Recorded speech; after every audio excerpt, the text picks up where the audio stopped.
Assalamualaikum. Waalaikumsalam. Perkenalkan namanya siapa dan di mana? Gelap ya? Dulu di kamar ini kita.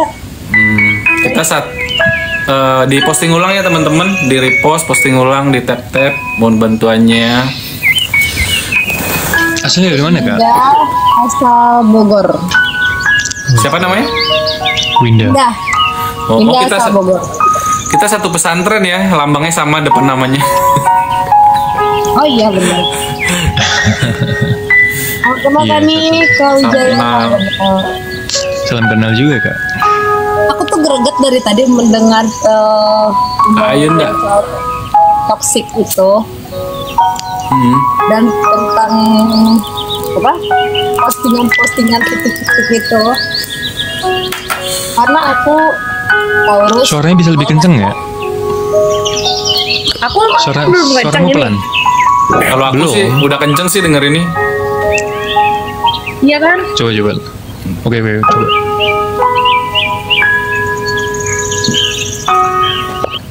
Belum. Udah coba. Udah aman. Nah, jadi aku tuh pernah ditaksir selama 7 tahun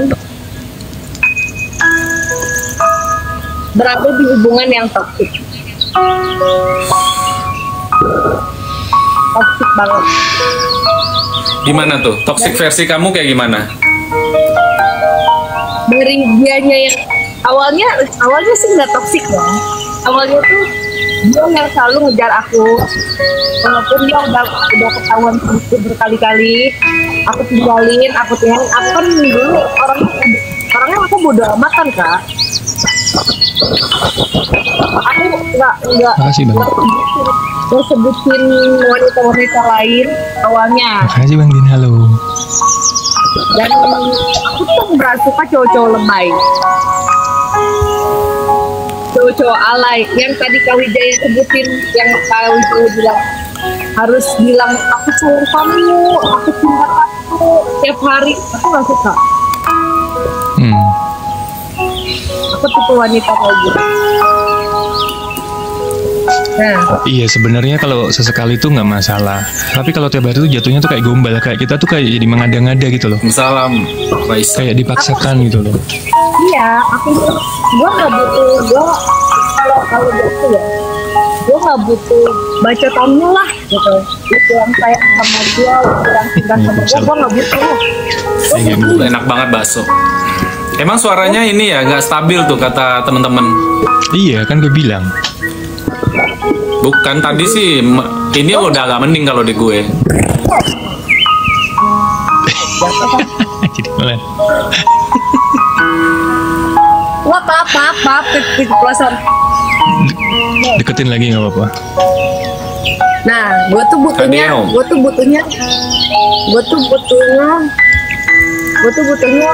apa ya, bukti. Kalau gue tuh orangnya butuh bukti gitu. Nah, pernah dia udah sembuh nih dari tidak selingkuh dan selalu dengan gue gitu bang. Pernah gue tinggalin sekali-kalinya, yang terakhir tuh dia selingkuh.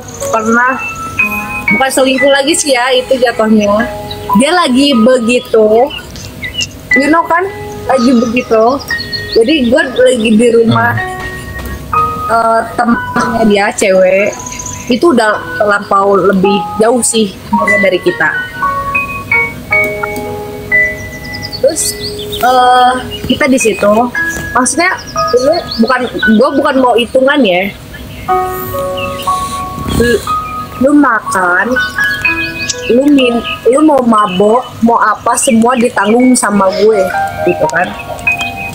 Sampai akhirnya gue cuma pengen tidur doang gitu. Astagfirullahaladzim. Welcome, astagfirullahaladzim. Nah udah Terus? gitu, gue tidur di ruang tamu, ya kan. Gue tidur udah mabuk. Kalau gue kan udah mabuk tidur, ya kan. Nah gue tidur lah. Jam 7 pagi gue kebangun kak.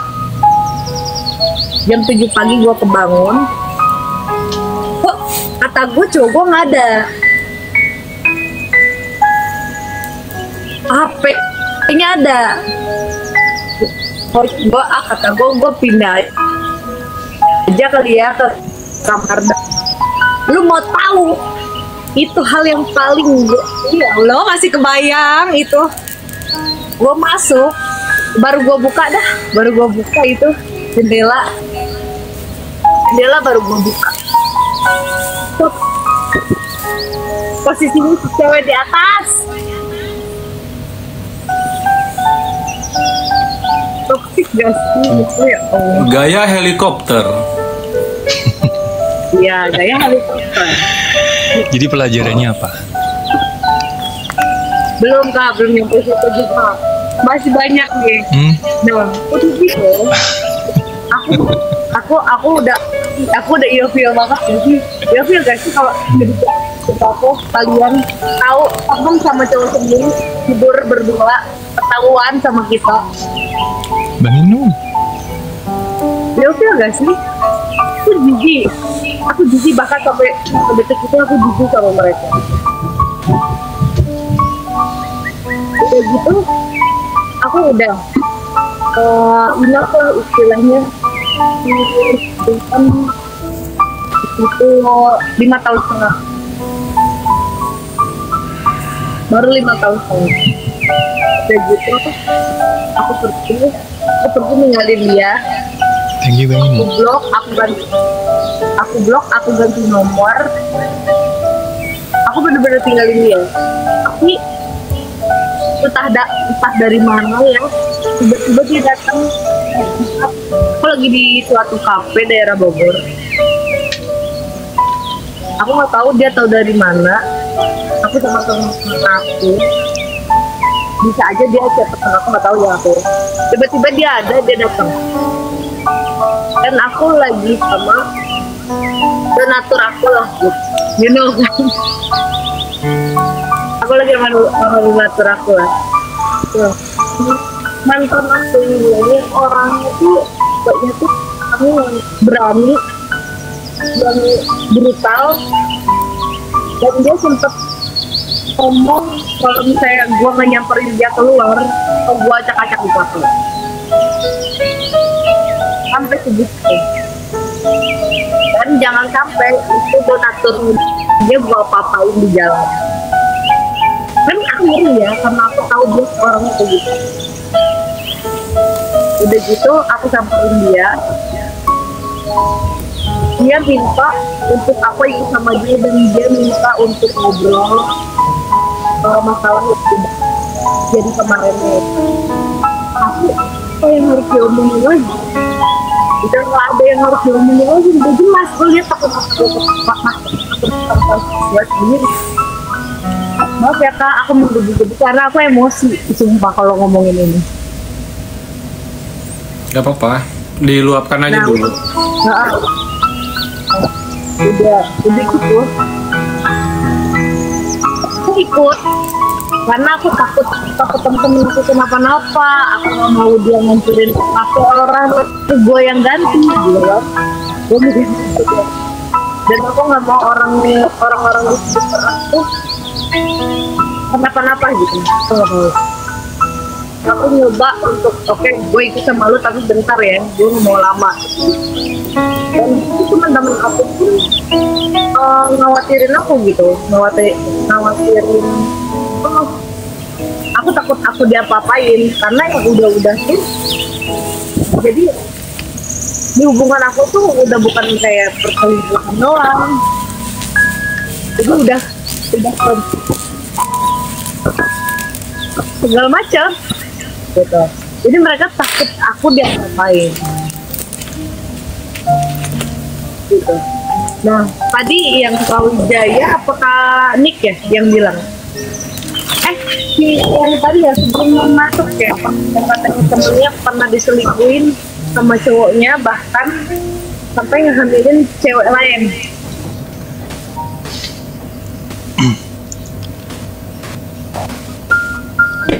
Dengan cowok ini, bahkan aku merelakan dia untuk menikah dengan cewek itu. Tapi aku masih bertahan. Gobloknya aku. Nah, gobloknya cewek tuh di situ. Aku masih bertahan dan akhirnya, tapi aku nggak mengganggu mereka ya. Aku nggak mengganggu mereka, nggak mengganggu rumah tangga mereka sama sekali karena aku mikir karena di situ ada anak mereka juga. Aku bukan tipe wanita seperti itu. Jadi sudah itu dia datang lagi. Dia bilang dia udah cerai segala macam. Dia pengen balik lagi sama aku. Dan gobloknya aku terima lagi. Aku terima lagi. Dan kesini masih terjadi dia selingkuh segala macam selama 7 tahun itu. Dan itu segala macam. Selingkuhnya hilang, jatuhnya malah jadi ke ADRT. Semua. Ini aku mau tahu kan Caroline. Nah, dia udah sempat udah ngegini aku pakai CR. Rani, ketikannya ya. Kalian ngetik hati-hati guys. Iya, pelajaran apa yang bisa petik? Iya. Gue pun juga penasaran. Jadi gini, oke lah. Jadi nggak harus detail kak. Ya takutnya kita nggak harus detail. Gitu loh. Aib orang dibongkar itu hati-hati gitu loh. Maksudnya kalau nggak semua. Jadi kita udah tahu intinya. Dimulai dari dia selingkuh, terus akhirnya KDRT dengan lu bertahan sekian lama kan gitu kan. Lah, pelajaran apa yang bisa lu petik? Lu sekarang udah ada di posisi apa dan pelajaran apa yang bisa lu petik? Nah, sekarang gue lagi di posisi kan gue sudah itu gue dapet cowok lagi dan dapet laki yang laki lagi karena gue dulu sebutin itu gue nggak tahu tiba-tiba gue didiagnosa bipolar dan gue sekarang udah married. Jadi dampaknya ke gue yang sekarang, jadi gue tuh sama sekali nggak ada perasaan gitu. Udah 4 tahun loh. Berarti lu nikah, posisi lu sekarang udah nikah tapi nggak ada perasaan apa-apa gitu. Ya. Kalau itu memang jadi gini, memang ada ya teman-teman ya. Mungkin teman-teman di sini juga ngalamin hal yang sama di posisi sekarang atau berarti nikahnya formalitas dong. Bukan formalitas nih. Jadi lu pernah dengar nggak nih? Bukan cewek, orang nikah karena ada sesuatu hal. Bisa jadi hartanya, bisa jadi karena dijodohin kayak lu tadi bilang formalitas bisa. Jadi kemungkinannya tuh ada beberapa. Tapi yang gue salut sama cewek, dia bisa bertahan dengan posisi nggak punya perasaan. Misalnya gini, gue cuma butuh duitnya doang kok. Yang penting duitnya masuk ke rekening gue. Gue masalah perasaan nggak peduli. Yang penting gue hidup. Itu ada. Dan mungkin posisi ini juga seperti itu, gitu loh. Dia terikat dengan komitmen gitu loh. Rani nggak sabaran banget sih. Intinya jangan mau dimanfaatin sama cowok. Ya. Aku yang maaf ya kak, bukan merendahkan laki-laki di sini. Aku yang kerja, aku yang nyari duit. Ini tuh temen aku sebenarnya, temen aku selama 13 tahun. Jadi aku dulu pernah hidup di jalan. Aku dulu anak pang. Yes. Tapi aku lulus kok. Aku kalau untuk sekolah aku rajin. Maksudnya sampai lulus gitu. Jadi aku bisa bekerja sekarang. Udah gitu, aku bertemu dia di saat aku lagi galau-galaunya oleh mantan aku. Dia tuh awalnya sweet banget.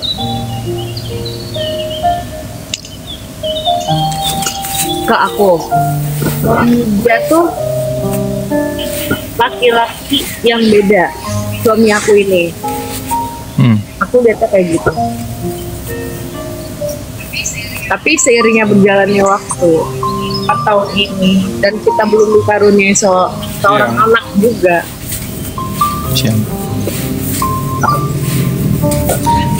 Dan ditambah udah gitu aku didiagnosa punya penyakit bipolar dan sekarang ditambah lagi oleh kista.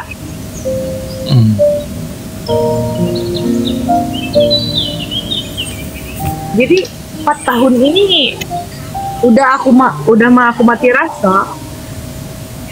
Ya, aku udah mati rasa semua laki-laki. Jujur. Dan aku nggak tahu sekarang tuh ini arahnya harus kemana. Iya. Jadi mau minta pendapat dari kita, sharingnya kayak gimana gitu setelah selesai meluapkan semuanya. Boleh, kalau punya pendapat boleh. Aku dengerin. Mungkin teman-teman di bawah tuh banyak juga sih pendapatnya yang agak sedikit ini ya, serius gitu. Walaupun ada bercanda juga gitu. Tapi ya pada intinya semua manusia itu kan melewati fase dimana ini menurut dia berat, ini menurut kita enggak gitu kan. Jadi makanya aku sangat menghargai ketika orang bercerita gitu. Karena belum tentu kita bisa melewati apa yang mereka lewati. Mental orang juga beda-beda gitu kan. Terus kalau ya saran aku sih, kamu ada aku posting ya satu VT gitu kayak kalian fokus perbaiki pola pikiranmu. Boleh ngerokok Kak, asal jangan ngerokok kulit ya.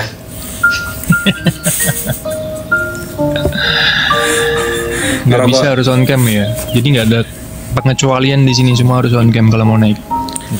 Jadi perbaiki pola pikirmu, rawat dirimu, perbaiki imanmu, cari uang yang banyak, selebihnya lupakan, gitu. Jadi itu penting banget gitu. Masalah melupakannya itu, masalah melupakannya itu Sensor. salah. Bener, Masalah. iya. Nah, maksud aku tuh kan tadi tuh yang aku bilang kan lupakan itu bukan berarti kamu harus hilang ingatan gitu loh. Dan itu kan proses, kan memang nggak gampang gitu kan. Nah, dengan cara apa itu lain lagi gitu. Dengan cara apa? Berkali-kali pernah aku ngomong di sini untuk melupakan suatu traumatik atau overthinking atau apapun itulah gitu. Kita pertama ya mendekatkan diri dulu. Waalaikumsalam. Kak Center, kita mendekatkan diri dulu sama Allah, kita curhat dulu sama Allah, nangis-nangis lagi sama Allah. Kalau masalahnya nggak selesai, nangis malam ini, berarti besok malam kita harus nangis lagi, gitu loh. Kenapa kita selalu effort di kehidupan, tapi tidak effort untuk ibadah dan curhat sama Allah? Itu kadang juga salah gitu loh. Karena yang ngasih masalah itu kan diri kita sendiri sebenarnya gitu loh. Nah, ketika itu terjadi, kita malah ngadu sama Allah. Kalau Allah bisa ketawa, mungkin diketawain gitu loh. Giliran ada masalah, makasih Kak Center. Giliran ada masalah, kok cerita sama aku, kan kamu sendiri yang bentuk gitu kan. Terus kedua, mungkin apa yang menjadi trigger kamu untuk berbuat salah itu, entah itu hobi atau circle, ya mungkin kamu bisa ganti gitu. Cece, misalnya circle kamu pikir ini nggak sehat nih gitu loh. Ya mungkin itu salah satu bukan tempat pelarian gitu loh. Tapi makasih Berkah. Kasih. Terus habis itu kalau kamu coba deh, aku kadang-kadang ya buat melupakan itu kadang aku melakukan hal yang baru di luar zona nyaman aku. Misalnya aku olahraganya futsal, tapi ada teman main basket, aku coba deh sibukin main basket. Itu terjadi circle baru, perkenalan baru dengan orang-orang di tempat basket. Itu biasanya mengurangi setidaknya 30% 40% dari masalah yang aku lagi hadapin itu hilang gitu loh. Gitu. Makanya jangan takut untuk mencoba hal-hal baru gitu loh. Dalam artian positif ya guys, jangan ujuk-ujuk jual diri ya. Terus ya maksudnya maaf ya, kadang aku serius, kadang nyeleneh gitu kan. Makanya walaupun itu terkesan sekedar teori gitu loh, tapi bukan berarti kita cuek untuk tidak mau mencoba. kita harus mencoba. Ini kemarin kan ada yang bilang juga kayak terus apalagi Bang Nick gitu. Gua semenjak diingetin tentang meditasi sama Bang Herdi, gue mencoba meditasi untuk menghilangkan rasa itu gitu loh. Gua menjadi manusia yang tidak terburu-buru, gue jadi manusia yang lebih adem, gue jadi manusia yang lebih fokus dengan meditasi. Karena dulu kita tahu meditasi itu sebatas di YouTube, ngelihat aktivitas orang. Ngapain sih meditasi, tujuannya apa sih? Cuma dengerin musik instrumen, meremin mata, duduk tegap, apaan sih gitu. Karena kita nggak mencoba gitu. Coba deh, fokus 2 minggu gitu loh, fokus sebulan meditasi, pasti ada sesuatu yang didapat dan pasti ada sesuatu yang dirubah. Jangan underestimate sesuatu hal yang belum pernah kita coba, padahal itu berpengaruh tentang perubahan di diri kita, baik dari hati maupun di pikiran gitu loh. Kan tadi ada yang typing juga, Bang Nick sama Mas Herdi sabar banget ya live kayak gini. Kan kita ini mendengarkan cerita kalian semua nih ya kan, dari tamu-tamu, udah hampir sebulan kita live begini kan. Itu kan sebenarnya nggak gampang loh teman-teman gitu loh, untuk menetralisir supaya energi kalian tuh nggak nempel di kita gitu loh, supaya kita tuh nggak kebawa-bawa, aduh kasihan ya gitu, terus nanti abis live kepikiran gitu kan, aduh kasihan Mbak Winda gimana ya nasibnya gini, akhirnya jadi overthinking. Nah kita tuh juga berat gitu loh. Jadi makanya dengan adanya teman-teman di sini support gitu kan, typing, di tap like, di posting ulang, di share, itu aja aku udah merasa senang hati banget gitu kan. Betul Kak Winda. Makanya aku beberapa tuh ngemil, beberapa kali tuh aku ngopi, beberapa kali tuh ngerokok gitu kan. Karena bukan berpikir untuk nyuekin kalian atau nggak fokus, enggak. Kita juga menerimanya juga supaya ini mental gue udah mulai kena nih gitu kan. Gue ngerokok dulu deh gitu. Ini gue empatinya udah mulai hancur nih dengerin cerita dia nih gitu. Gue ngambil dulu deh gitu. Itu buat tapi tetap didengerin gitu loh. Makanya banyak hal-hal yang kita live kayak gini tuh berarti kita memang udah siap. Kayak aku sama Bang Herdi, memang udah siap secara mental dan psikologi kita gitu loh, untuk tidak kebawa dengan energi kalian gitu loh. Jadi makanya kita 2 jam itu sangat menguras energi gitu loh. Makanya kalian kan berpikir ke satu titik yang benar-benar menghancurkan mental kalian. Coba deh berpikir di sisi lain mana yang bisa membuat mental kalian bagus. Nah, fokus ke situ, yang di samping ini tuh bakalan hancur gitu loh. Karena kita terlalu berfokus terhadap masalah itu. Coba belok dulu sedikit ke hal yang positif, ke hal yang untuk melupakan, entah dari circle, entah dari hobi, entah dari aktivitas sehari-hari, ditambah lagi energi positifnya dengan meditasi, dengan sholatnya, dengan berbuat baiknya. Kan ada juga orang banyak masalah, dia pelariannya makan. Ada orang yang banyak masalah, pelariannya healing. Itu terserah. Aku nggak boleh ngejudge. Ngapain sih healing harus keluar kota? Itu mungkin treatmentnya dia, nggak harus kita salahin gitu. Dia punya duit atau tidak, itu urusan dia. Dia balik ke rumah masalahnya nggak selesai, itu urusan dia. Kita nggak boleh ngejudge. Kita terlalu, energi kita tuh terfokus terhadap sesuatu yang menjatuhkan orang, ngejudge orang dan masalah itu. Padahal hal-hal positif banyak di luar sana yang bisa membangkitkan energi positif kita gitu, frekuensi positif kita. Karena kalau kita negatif terus, muka kita kusam, kita badannya capek-capek nggak jelas. Pernah nggak sih kalian badannya tuh bangun tidur kayak pegel, tapi padahal kemarin nggak olahraga, padahal nggak nge-gym, tapi bangun tidur kayak yang aku rasain nih. Nah, iya kan? Berarti banyak hal-hal positif yang kamu lewatkan setiap hari gitu. Iya. Tapi kamu nggak ngelakuin, kamu selalu terfokus ke masalah yang menjatuhkan mental kamu tadi itu, dan akhirnya hormon kamu, imunitas kamu tuh turun terus, nggak ngaceng lagi gitu, gitu kan, memeo kamu kayak nggak berfungsi lagi gitu. Kalau gue itu sebenarnya lebih, jadi gini, ngingetinnya gini Kak, kita ini terkadang merasa superior, kita bisa mengatasi masalah kita itu sendiri. Padahal kita tuh lupa, terkadang kita lupa, kita tuh punya Tuhan. Gak mungkin kita tuh masalah kita kelar sendiri, itu karena kita gue hebat. Nggak mungkin, karena kita tuh nggak ada apa-apanya. Makanya diperlukan kenetralan, menyadari bahwa kita ini sebenarnya cuma sebuah makhluk. Ada yang bisa menyelesaikan masalah kita, itu dengan mudah sebenarnya. Tergantung kita cara mendekatinya, cara mintanya, dan cari jalannya itu yang kita itu kadang-kadang nggak ngerti nih. Gue harus mulai dari mana sih gitu. Nah itu yang perlu dipikirin satu. Tapi gue lebih mengulik ke personal ya. Hai, jadi gini. Mau naik gak pun ntar? ketika orang kayak kamu masih terikat dengan masa lalu, itu berarti masih ada rasa. Itu nggak mungkin nggak? Nah, gue jijik. Jadi gue nggak mau, Bang. Lah, rasa itu bukan berarti rasa sayang. Mungkin lo dendam, lo bilang jijik ini tadi, berarti lo masih mengingat. Ketika orang udah nggak mengingat apa-apa tentang masa lalu, ya udah, sama sekali nggak ingat banget, bahkan kejelekannya pun juga nggak ingat. Ketika kita masih tersangkut dengan masa lalu, itu berarti masih ada rasa, entah rasa apa itu, apapun bentuknya, pasti masih ada rasa, masih rasa jengkel, emosi, dendam, marah, sayang, apapun itu. Itu yang perlu lo kulik. Kenapa gue masih dendam? Kenapa gue masih ngerasa jijik, gue ngerasa gini?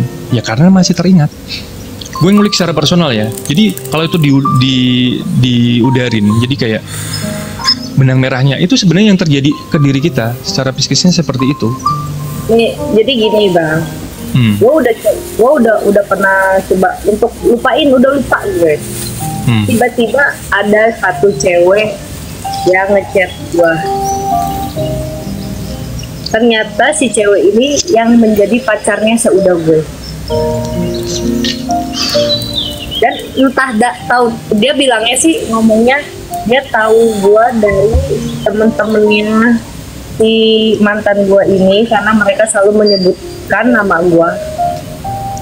Dan foto-foto gue masih ada di HP-nya si mantan gue ini. Nah, si cewek ini nanya, Kakak gimana pas kakak sama dia gini-gini. Itu gue udah pengen lupain. Kata gue, lu gak usah nanyain tentang gue sama dia, lu jalanin aja sekarang diri lu sama dia. Nanti lu bakal tahu sifat dan sikap dia kayak gimana aslinya nanti. Gue gak mau ngebahas apa yang udah dia lakuin ke gue, ya kan. Gue gak mau. Kan itu karena kan udah mau cek karena kan itu kan udah personalnya dia gitu, Bang Wijaya. Iya. Nah udah gitu, maksud gue lu nggak usah nanyain semua hal tentang dia ke gue gitu. Iya, udah berarti gitu. Kan lu masih ke distract kan. Dalam artian gini, kalau orang udah netral, distract lagi gara-gara itu cewek. Lah, ketika orang udah netral, sebenarnya mau ada, jadi gini, ketika kita punya pondasi yang kuat, posisi kita netral, itu apapun yang masuk dari luar itu nggak akan terpengaruh ke kita. Kita akan tetap fokus. Kita akan tetap fokus nih. Apa yang menjadi prioritas kita akan tetap fokus. Itu bisa, kamu pun bisa. Yakin, semua orang tuh bisa. Asal fokus. Jadi prioritas gue apa sih? Jadi nggak gampang hal luar ngedistract. Mau dia marah-marah, mau dia ngedeketin lagi, mau dia jungkir balik. Ya udah, itu urusan lo. Jadi kita nggak akan pernah memikirkan dia lagi. Itu memang sulit ya. Itu ada fasenya. Tapi untuk belajar ke situ nggak ada salahnya. Jadi kita berusaha memahami diri sendiri gitu. Aku udah mau check out. Tadi resepsionis nelfon.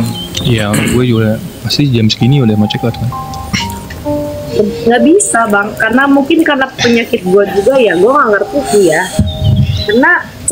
Karena kekerasan KDRT itu bukan dari dia doang sebelumnya.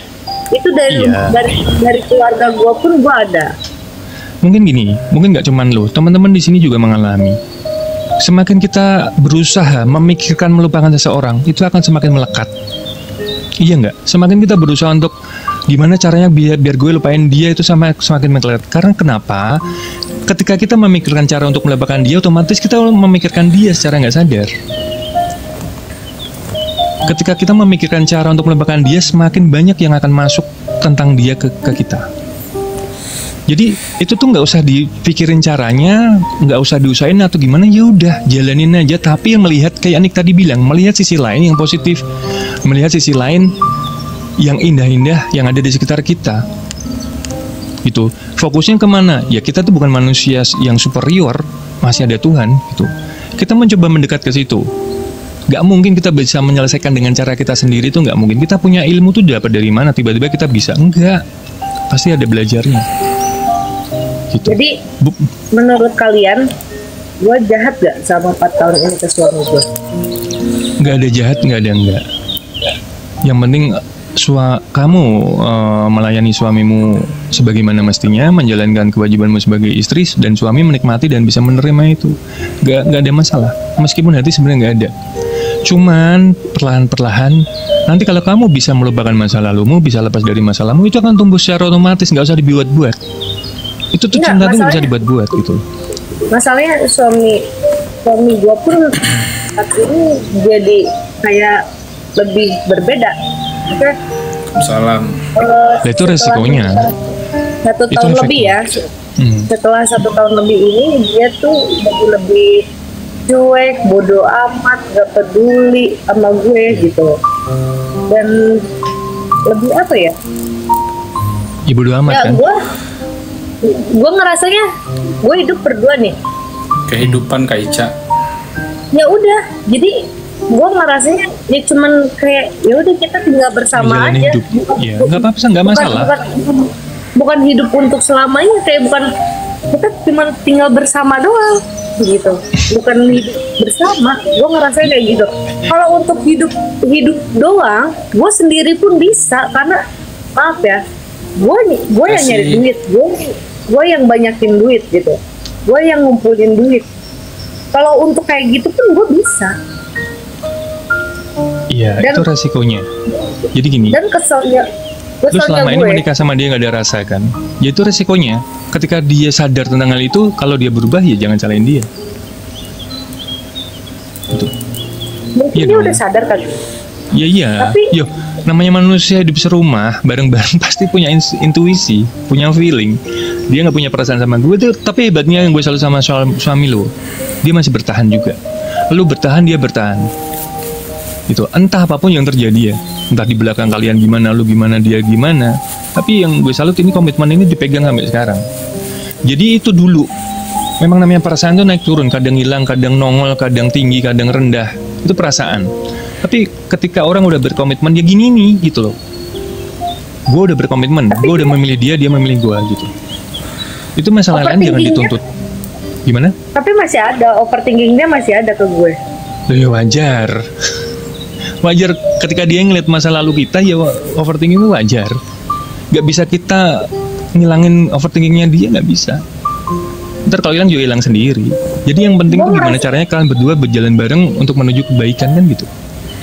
Gue ngerasanya kayak di penjara bang, maksudnya gue kesini nggak boleh, gue kesana nggak boleh.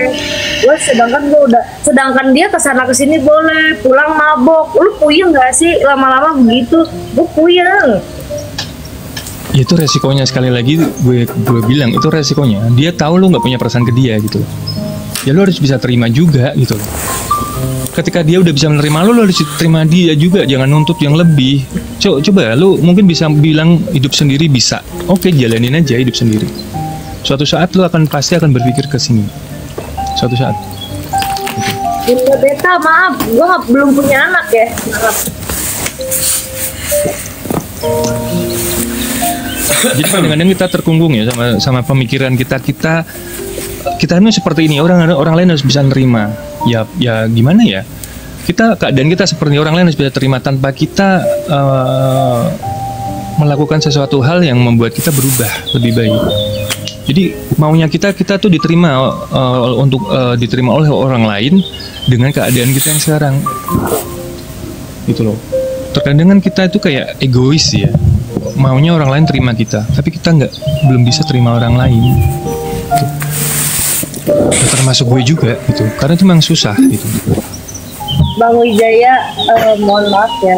Kalau aku untuk menerima dia tuh aku udah sangat menerima dia dengan situasi dia yang suka kerja, yang tidak mencari nafkah gitu. Aku menerima banget. Karena dia mungkin menggantikan posisi aku di rumah, karena kan aku yang bekerja gitu kan. Kita jadi di situ saling lah gitu. Tapi ada di satu sisi yang bikin aku tuh pernah sampai depresi kembali dengan tingkah laku dia yang selalu pulang mabok. Itu kadang dia berangkat, misalkan aku stay di Jakarta kan, aku stay di Jakarta, kadang dia pulang ke Bogor. Entah ya di Bogor kayak gimana aku nggak tahu, aku nggak mau tahu juga karena aku udah sama cowok tuh udah benar-benar udah bodo amat gitu. Tapi di pikiran aku tuh gimana ya, namanya mood selingkuh kan nggak jelas. Dan aku sudah mencoba, aku udah menyakiti diri aku tuh udah Kasih cewek. 2 tahun ini tuh aku selalu menyakiti diri aku. Ya you know lah, tangan aku pun udah hancur. Bukan masalah tato ya, tapi kalian pasti lebih tahu. Ya karena penyakit mental aku kembali lagi gitu. Gitu. Iya. Jadi aku betul. Udah jam Kesel 11, nggak? Kesel. Bang Herdi. Iya. Kesel Ya, nggak? aku sih Kesel nggak? intinya tuh- Kesel. Intinya kita sama-sama menyadari ya, gitu. Intinya sih itu aja sebenarnya. Sama-sama menyadari kekurangan dan kelebihan kita. Gitu. Karena kalau kita membahas masalah orang lain, kita membahas sifat orang lain, membahas perilaku orang lain ke kita, itu nggak akan kelar. Amin, makasih Kak Rani. Ya. Jadi yang kita bisa lakukan hanya memperbaiki diri sendiri, karena kita nggak mungkin merubah sifat seseorang, cara berpikir seseorang nggak mungkin. Gitu. Ya mungkin ajaibnya ketika kita merubah diri kita sendiri di jalan Allah, mungkin Allah yang merubah orang itu, bukan kita gitu. Iya. Udah positifnya gitu aja gitu. Jadi Aku dan coba untuk sholat minta begitu sama Allah, selalu Allah aku sholat dan berdoa seperti itu selalu bisa dia berubah, nggak mabok-mabok lagi, padahal dia tuh sebetulnya udah pernah keracunan tau gak gara-gara minuman. Astagfirullah. Ngedoain diri sendiri dulu, nggak usah ngedoain orang lain. siap, semangat Ngedoain diri ya. sendiri dulu. Tapi Jadi, Nathan ya. Mau dia berubah, Semangat mau ya, apa, asal Kakak. kita tuh punya fondasi yang kuat, kita nggak akan ke-trigger dengan masalah-masalah luar. Semoga besok naik lagi, lebih positif lagi, lebih semangat lagi, lebih seger lagi. Iya. Berhubung aku udah mau check out jam Jangan 11, kusut-kusut gitu ya. mau mandi dan beres-beres barang. Iya. Aku mah kalau semangatnya kalau kerja doang, Manik sama Kak Wijaya kalau doang, karena kerja aku tuh di lapangan golf ya, jadi aku bahagianya kalau sedang bekerja. Oke, di Kasih ya teman-teman Iya. ya. salam kenal ya Kak ya. Salam Nanti kenal. next time naik dengan kondisi yang lebih baik. Iya. Teman-teman Ah. yang di bawah, makasih dengan segala bentuk supportnya. Apapun itu Insya sangat Allah, buat dalam kita kondisi bersemangat lebih baik. gitu ya. Maaf kalau ada salah kata dari gue sama Nick. Iya. Mungkin banyak hal yang mungkin kalian nggak sependapat, nggak setuju. Tapi itu jadiin buat Ya. gue dan kalian semua pelajaran gitu ya. Iya. Makasih semua, maaf kalau ada salah Makasih ya, kata. Kak Taurus Udah ya. share, udah tap like, udah give, udah typing. Sampai ketemu besok pagi lagi. Assalamualaikum. Waalaikumsalam warahmatullahi wabarakatuh. Makasih Karen.